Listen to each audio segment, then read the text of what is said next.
I quit. I've had it.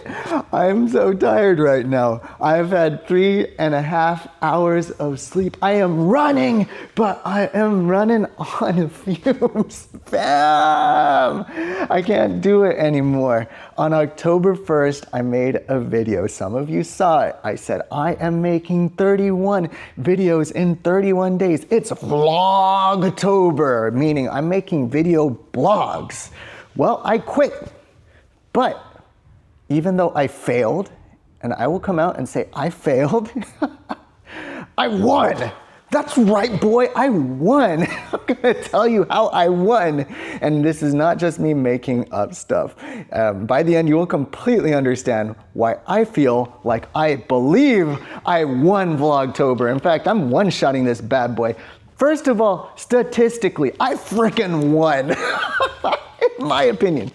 You may argue that I'm wrong, but let me tell you that I got 26,296 views in October. I say that's a win. Do you say that's a win? I got 388.9 watch hours. That means people watch me for 388.9 hours. Chilling with me here on the channel. If you are a creator, would you like to have 388.9 watch hours? I know some of you, that's a drop in the bucket. You're playing small potatoes, but you gotta understand, I had less than 38 subscribers at the beginning of the summer. My achievement, according to vidIQ, which I used to track my YouTube stats, says, congratulations, in July you hit 25 subscribers. Amazing. I had less. I think I hit, or was it 50 in July? I had 25.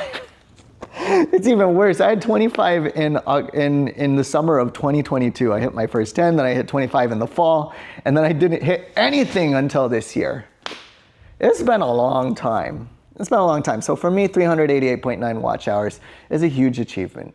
It's unthinkable, you know. The only thing better was in August when that one video hit 10,000 views, and it got me basically all on its own. 400 hours and change plus the other videos. Now I'm at 1,000, almost 400 watch hours. It's winning. My opinion, it's winning big time. The other thing is 159 subscribers since the 1st of Vlogtober. I'm pretty happy about that. So statistically, I would argue I won. But that's not all. That's not all. Stay to the end because it just gets better and better. I believe I won values-wise, and this is where it gets a little sus maybe. I don't know how you feel about this, but I feel like by pushing myself to make daily videos, daily vlogs, when in September I only made 2, maybe 3. It was not very many in September because I went on that trip overseas to Kyrgyzstan to do volunteer work, to help organize a trip with a nonprofit. Yeah, I think this was a generous thing to do because I've been able to reach all those kind people that the algorithm brought my way who actually stuck with me for almost 400 hours. And I was able to give people 400 hours of help with their business, with their content, with their lives. That isn't even counting the small business growth group, the free group I run on Mondays that I'm always shouting out. So I won from a value standpoint because generosity is one of my life values and my company values. I believe God made us to be generous as He is generous. It's biblical. And I believe I'm winning on rest because I'm going to sleep tonight, everybody. I'm not going to. I'm going to sleep this weekend and I'm going to just get this done. I'm barely going to edit this video. I just want to shoot it and put it up there. And if I screw up my words, forget it. I'm done, baby. I quit, right? So it's a win to rest. And I think we need to normalize that. It's not win at all costs, because is that really a win? I believe the resting is winning, because honestly, it's unhealthy, the hustle culture. Anyway, commitments.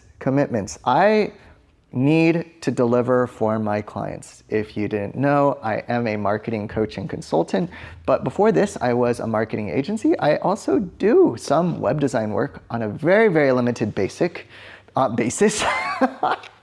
And I also help a number of clients with things ranging from email automations to Instagram and website layout strategies, marketing roadmaps, customer journeys, pricing strategies. I do all of that. And so I win by keeping my commitments to my paid clients.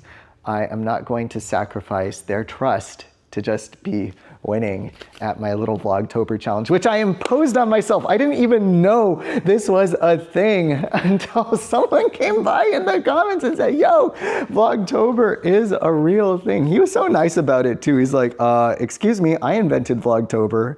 And I will find that comment. I've been watching his videos. He is super great. And I've been watching so many of them that if I just click home and refresh, he's probably gonna show up at the very, very tippy top. I'll find him, but while I'm looking for the fella, I'm going to win on sales and serving. I believe they're the same, by the way. I believe you serve to sell. There's a fantastic book that I highly recommend, John Meese, Serve to Sell. Look it up, especially if you feel weird about selling. Here's the guy, Stephen Thompson. Stephen Thompson, I love you, man. Thank you so much for being super gracious and for getting Vlogtober rolling. You are inspiring a ton of people. Even though you didn't inspire me to start, you inspired me to continue as long as I did. And I quit, baby. But I was actually looking at you know how I told you there's a free business report that I run, as well as in the growth group. We are talking about sales this week. I'm mixing up my stuff, but the free report shows you of the 6 pieces of your business: leadership, marketing, sales, product offering, overhead, and your cash flow, what parts of your business are functioning and which are not functioning. Guess what?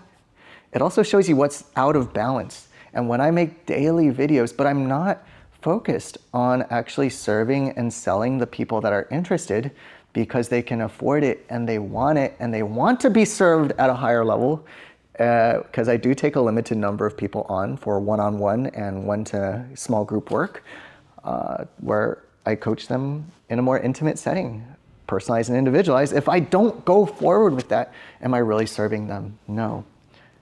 And it's also not good for the channel, because guess what happens if cash flow runs out, the airplane crashes and you never see me again because I'm gone.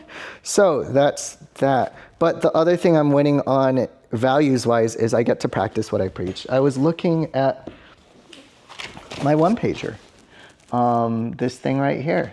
If you want help with that, join the growth group, get your free report. I will hook it up. Growth group link in description, comment free report, or report if you want the free report. And I'll get what you're trying to tell me and I'll send you the link. But yeah, I was looking at my one-pager with my mission, with who I need to be and what I need to do, which I am not making that video today. Maybe I'll make it tomorrow, probably not. I'm gonna take some downtime. I want some me time, friends. But I'm waiting on that. And that's something I want for you guys too. I want you to live according to your values. Rest is a value of mine. I don't always put it first, but I'm trying to grow in it. I love practicing in public. This is me practicing in public. I am keeping it real and sharing with you where I'm actually at. Of course, it doesn't mean you have to tell everyone every single like dirty, crazy detail of how you're suffering. I don't think that's serving. I want to serve first. But in service of you guys, the viewers, I want to let you know, yeah, I've failed. In fact, I've been a video behind for days and nobody noticed, nobody cared. Or if you did notice, thank you for being quiet about it. And it's just me wondering if anyone will notice or say anything, which no one did, which is dope. I love you guys, by the way. Thanks for hanging out with me for 9 whole minutes. If you're getting value, like and subscribe. But the last thing I want to say, I went on videos. What you talking about, Ed? Yeah, I did. I said I would make 31 videos in 31 days. But you just said, Ed, you only made 15 vlogs. And today is what? Vlogtober the 16th. And you didn't even make 15, by the way, mind you. You made 14. This video right here, when you publish it, that will be 15. You made 14. That is a failure, is it not? Well, I guess so, except you forgot that I made shorts. So I made 37 videos in 31 days. And in fact, I failed there. because I said I make 31. I can't count, bro. I made 37 freaking videos. So, booyaka shot. Wait, I need those notes. But I did it. Yes, I made 22 shorts, which is actually new territory for me. I have not really focused on shorts because the last time I published a short was before my vlogs really took off, and honestly, it performed very underwhelmingly. I could look up that short and see how did I do with that short. Where is that short? The last short that I did before I really got my vlog going. It was a while ago. I'm finding it. Scroll, go. It basically didn't get much of anything. It got 144 views. There it is. The last short that I did before Vlogtober got 144 views. So I'm like, what's the point? What is the point really? Just for fun, I made one more when Vlogtober started out of my day one post. It got 514 views. And I was like, all right. But I was thinking about it. I was like, you can do that thing where you make the short, and at the very bottom, there's that link back. It is the weirdest thing looking at this, by the way. It's so confused. The computer's looking at me like, which face do I look at? But it's got a link. You can link it back to a video. And so I linked it back. Oh, that wasn't even the first video. That linked back to no time, make this video next. An easy 3-minute video you can make today. But yeah, that video, it got 500 views. I'm like, whoa, what if people click on it and they go back?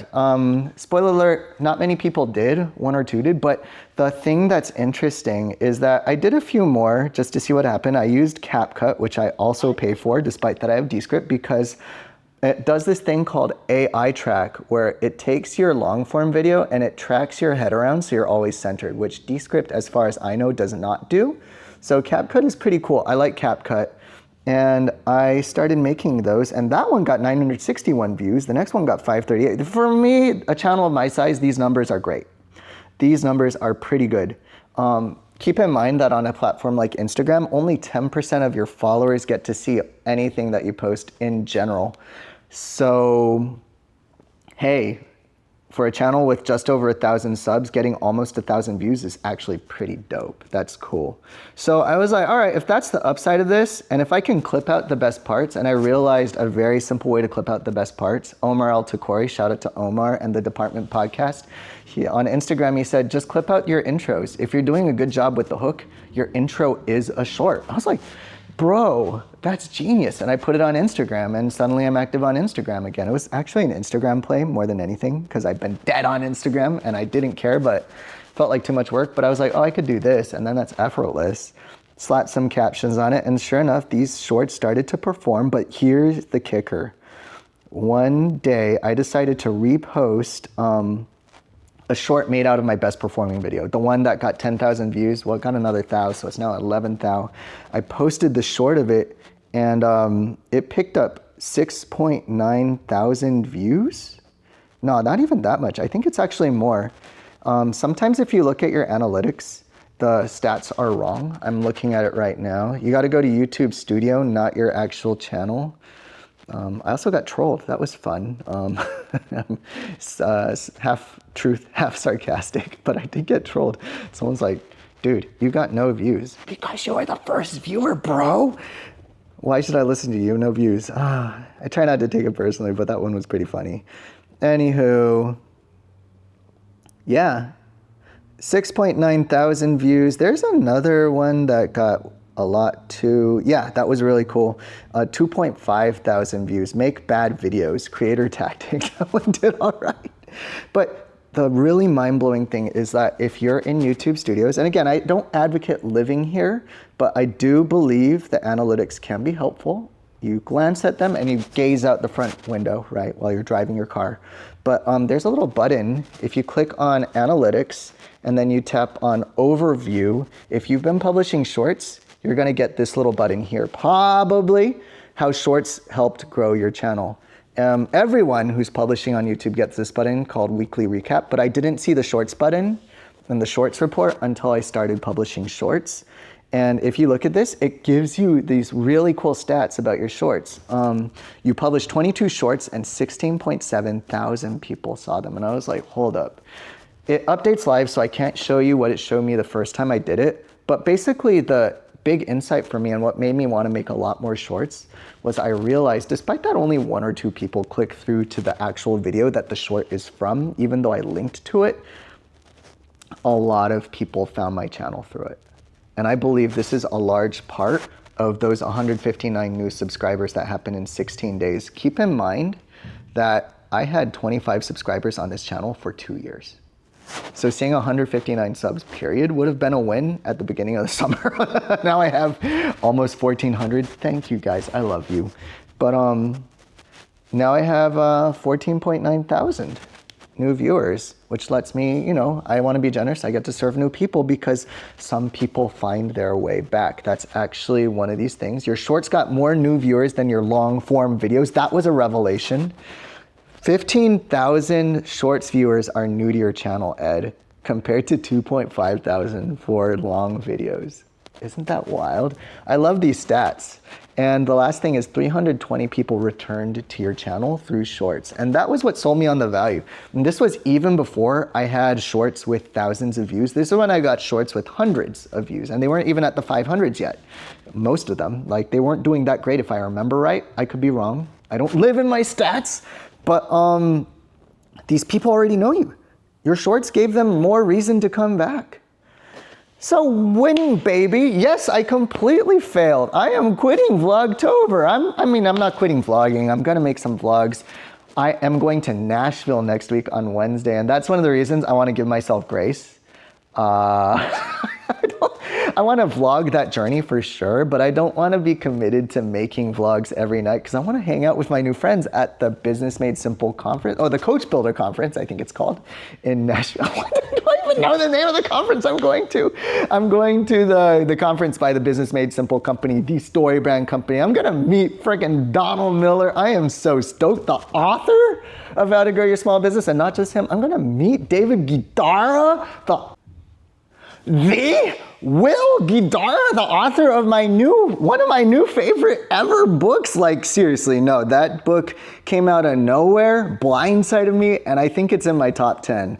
Not that I've made a top 10 list of books. It's definitely top 10 for this year, but Unreasonable Hospitality, if you have not read this book, I thought I'd hate it because I'm not really in the restaurant industry, but it is a book about not just about service and not just about restaurants. It's about human connection and marketing and running a great business. It is so freaking insightful and amazing. It looks like this, and I get to see the guy live. And yes, my camera did stop. There will be one cut in this video because I ran out of memory because I stopped deleting videos from my SD card. Why? Because I'm so tired. I don't have good habits.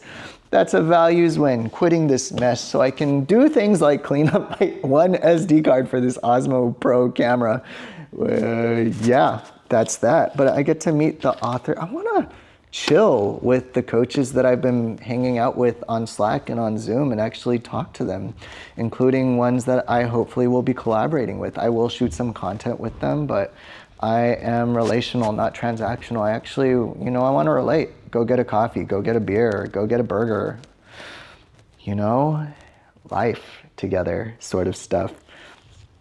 But yes, I am totally stoked. My takeaways from all of this are, when you commit, I would still say it's great to commit to something crazy, because when we commit to something crazy like this, we find out how far we can actually go. I was watching a Casey Neistat video where he was trying to break a marathon time, and he kept trying and failing, trying and failing. He did feel like a failure, but it's John Acuff, one of my favorite authors.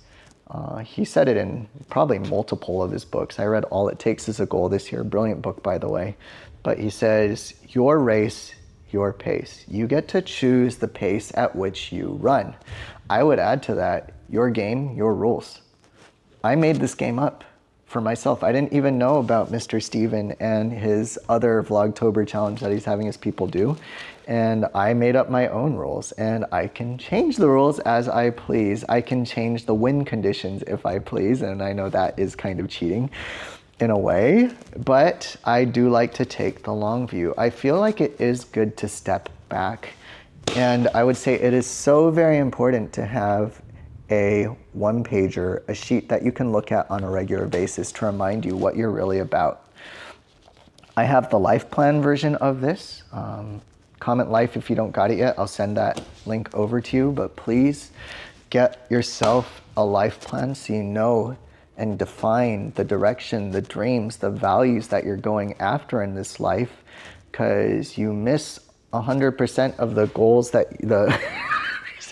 you miss 100% of the shots that you don't take. But you know what else you miss? You miss all of the shots where you don't know where the goal is.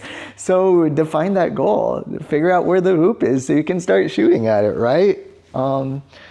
Basic stuff, but it's so easy to overlook. Just like we have scope creep in the agency world where the project just grows and changes because we didn't define it, and then we don't get the project done the way we wanted because we didn't define what we wanted.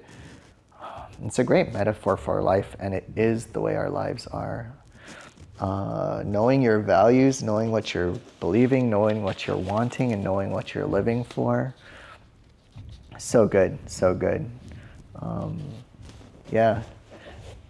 More to say on that. I won't say it. This is getting longish, but that's another takeaway. And I will say that 100 bad videos is a good idea. Practice in public.